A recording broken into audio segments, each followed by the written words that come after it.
ខ្ញុំសាច់ទីអត់តាមធ្វើ អញ្ចឹងមកលេងរោងជាង តែខ្ញុំសំឡាងនេះបានឱកាសមកមើលស្អាតស្អាត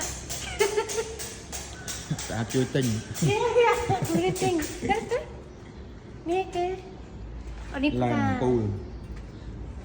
អានេះឡើងអំពូលមកណ៎ អំពូលហើយនឹងយើងឆ្នៃមានត្រីមានផ្កាឈូក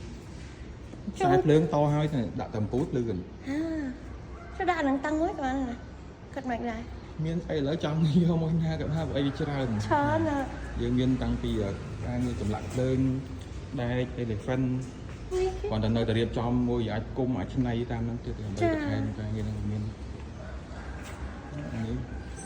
moon and fish នេះក៏ស្អាតមួយយ៉ាងដែរ Yeah, like moon and fish. ដាក់អំពូលភ្លើងលើតុ ខ្ញុំគិតថាដាក់ moon and fish មួយដែរ អានេះថោកា ពីព្រោះខ្ញុំក៏ នេះអំពូលវាយូ ខ្ញុំក៏ នេះហូបនូនេះត្រី fish ការងារអំពូល ខ្ញុំគិតថានេះ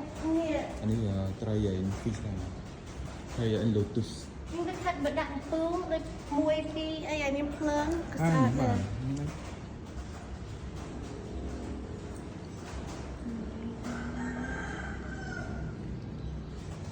សត្វនេះក៏អាចយកទៅរៀបបានយើងអាចរៀបចំមកឡាវណាមួយក៏បានសត្វ3 4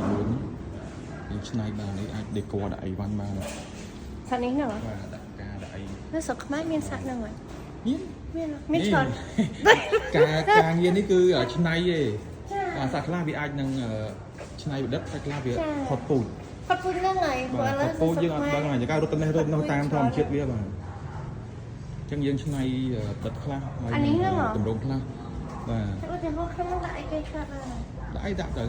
ចង់ដាក់តាំងដេកអីផ្សេងៗហ្នឹង